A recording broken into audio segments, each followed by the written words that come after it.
ಇವತ್ತು ಅಂದ್ರೆ welcome back to bachelors cooking. ಅಮ್ಮ ಸುಸ್ತಾಗಿ ಅಡ್ಡಗಳ ನನ್ನ ಹೆಂಡತಿ ಈಗ ಕ್ಲಿನಿಕ್ಕಿಂದ ವಾಪಸ್ ಬಂದವ. ಸೊ ಇಬ್ಬರು ಇವತ್ತು ಬ್ಯಾಟ್ರಲ್ಲಿ ಹೋಗ್ಯದ. ಇವತ್ತು ಕುಕಿಂಗ್ ನಮ್ಮ department. So we are doing oats, ಮಸಾಲೆ ಓಟ್ಸ್. ಸೊ ಸ್ಟೆಪ್ 1, ಕೊತ್ತ ಬಿಸಿ ನೀರಿನಾಗ ಈ ಪ್ಯಾಕೆಟ್ನಾಗ ಇರೋದು ಪುಡಿನ ತೊಗೊಂಡೋಗಿ ಹಾಕಿಬಿಟ್ರೆ ಓಟ್ಸ್ ಆಗ್ತದಂತ. So we are doing that. Come follow the journey. Please like, comment and share. Thank you. ನೀರು ಕೊತ್ತ ಕುದೀತಾ ಇದೆ. ಐ ಥಿಂಕ್ ಬಾಯ್ಲ್ ಆಗಿದೆ ಅಂತ ಅನಿಸುತ್ತೆ.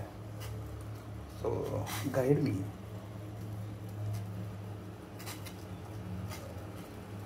Now it's time to add in the masala oats.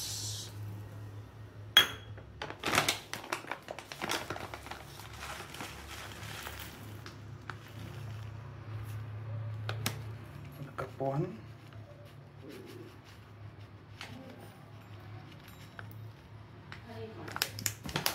The cup 2.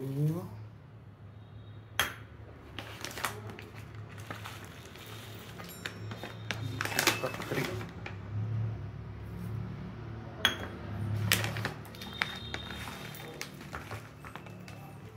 So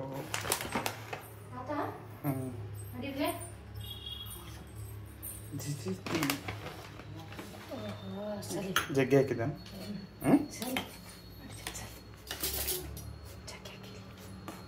okay, ನಾನೇ ತಿಂತೇನೆ. ಏನಿದು? Recording powder ಹಾಕಿಲ್ಲ ನೀವು. ಓಕೆ,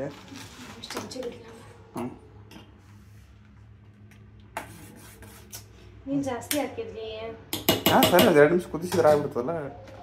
ಇದು ಜಾಸ್ತಿ ಆಯ್ತು. ಸ್ವಲ್ಪ ಇದೆಲ್ಲ ನೆನೆಸಿ ಮತ್ತು ಬೈದು ಕೇಳಿಸ್ಕೊಂಡ್ಬಿಟ್ಟೇನೋ.